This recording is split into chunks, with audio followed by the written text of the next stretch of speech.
There are marches, memorials, and protests across the U.S. today marking the one-year anniversary of the murder of George Floyd. His family wants lasting change to come out of his death. If you can make federal laws to protect the bird, which is the bald eagle, you can make federal laws to protect people of color. Members of Floyd's family met privately with President Joe Biden and Vice President Kamala Harris. They also met with House Speaker Nancy Pelosi. A police reform bill named after George Floyd has been passed by the House but has gone nowhere so far in the Senate. In New York, officials and civil rights activists kneeled in silence for 9 minutes and 29 seconds. You'll remember that is the amount of time former police officer Derek Chauvin held his knee on Floyd's neck.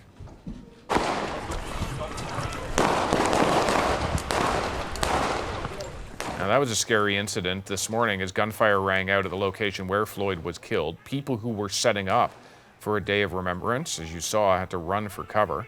Minneapolis officials say the shooting was about a block away and one person was wounded. Martin Luther King III is a human rights advocate, and he's also the oldest son of civil rights leader, Dr. Martin Luther King Jr. He joins us now from Atlanta, Georgia. Mr. King, thank you so much for joining us. And I want to begin on this terrible one-year anniversary of George Floyd's death by asking what change has actually happened in the year since? Well, the biggest change is the fact that American people came together and elected a new president. 81 million people voted for President Joe Biden and Vice President Kamala Harris, the first woman and who happens to be Black and East Indian to become Vice President of the United States. So that is the singularly largest change that has occurred as a result. Now, that's important because had the same president been in office, this day would be a beyond sad day because nothing significant would be happening. As you know, today, the president had the Floyd family at the White House. And Congress is working to pass the George Floyd Policing Act. And that's a good thing. I should say the Senate is working because the House already passed a version. This is really a marathon and not a sprint. And so there are a number of things that have to happen for real change to exist around the issue of policing. My father and mother, but my father had a scenario that he identified as the triple evils in our nation. And he said that he wanted to eradicate our nation from those evils, the evil of poverty, the evil of racism, and the evil of violence.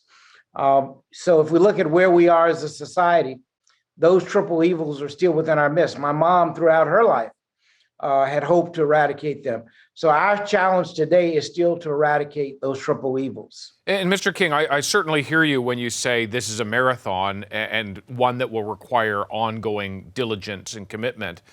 But I certainly don't have to tell someone from your family that be patient is something that has been said too often in history and not necessarily for good reason. What do you make? Sorry, go ahead. You seem to want to. I'm most interested. I didn't know if there was. No. I paused only in my thinking here, Mr. King, just thinking about what has transpired in the years since in the fight against anti-Black and systemic racism. Are you convinced that if this bill passes, if it indeed passes Congress, that will be sufficient to reform policing in the United States?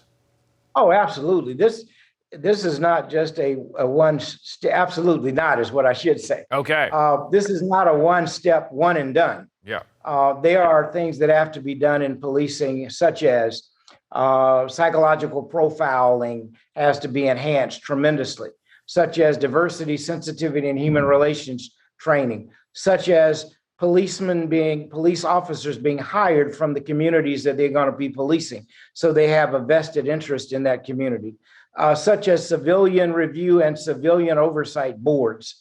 All of that has to be in place as just some steps that hopefully will begin to create change.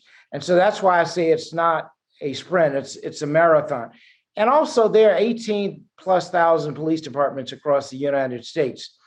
So this, again, it's going to take time. Every police department does not have an issue, but many do. One of the things the Justice Department is doing is looking at policing and coming up with an evaluation and recommendations, starting with the Minneapolis Police Department, where George Floyd tragically was killed. But there are a number of other policing agencies or organizations that the Justice Department is looking at also. So I think all of these things working in tandem ultimately creates the kind of community that we want to see. And I must add that it really is not just the police alone. It has to be the community as stakeholders who are involved. So you've got to have the business community, you've got to have, or leaders, you have to have religious leaders, you have to have political leaders, and you have to have community leaders. And all those four segments working together will help create the best policing that can exist in every community.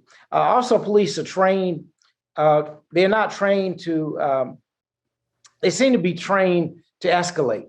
And they need to be, there's more training on de-escalation that needs to take place. So there are a number of things that are going to take time to implement. That in the case of Derek Chauvin, the officer convicted of murdering George Floyd, that in that case, the blue wall crumbled in a rare moment where members of the Minneapolis police actually testified against Chauvin. Do you see that as a watershed moment, or is it, I mean, it's hard to say, I suppose, because we don't have the benefit of a huge amount of history. What is the symbolism of that? Well, I think it can be. It can be the start. But that has been one of the most difficult things, to break down that blue wall, where officers have to protect each other and they automatically take the side of the officer. And in this case, this is the first time we've ever seen a chief, a commanding officer, I believe a lieutenant or a captain, a training officer, and all of them said that these techniques were wrong. I would not venture off to say it has changed. It has changed how police are going to testify if there are other cases where that has to be the case. That is definitely not the case at this particular moment. But it did set a tone for this particular day, because I'd have to say that the reason Chauvin, one of the strong overriding reasons that Chauvin was convicted, was because those who worked with him said that what he did was wrong. My hope is that more will come forward when officers do engage in that which is wrong, because that should be the case. But historically, we've not seen that happen. So until we have some more documentation in history and a little more time, I think we have to continue to evaluate whether or not a change in that regard has happened. Mr. King, I've got less than a minute here, but I have to ask you, how do you think your father would see the America of today? I think my father would be greatly disappointed in the lack of progress that we've made in 53 years since his death, or since his killing. Greatly disappointed. He'd be greatly disappointed in the fact that we elected, officials like President Trump, who chose to take our nation in a divisive manner. But he'd be extraordinarily proud of the many young people, Black and white and Latino and Hispanic and Native American and Asian, who came together last year, and the many people around the world that came together to protest for that which was wrong, and to suggest we want a fair and just system. He'd be extraordinarily proud of all the young people that are coming together. And they're not going away. While the protests are not large today, those individuals, that sentiment is still out there. And so the nation, and I think the world, wants to see something different happen. And I believe it can. Mr. King, thank you for your time today. Thank you. Hi, I'm Vashi Capellos, host of Power in Politics. See more of our show by subscribing to the CBC News channel or click the link for another video.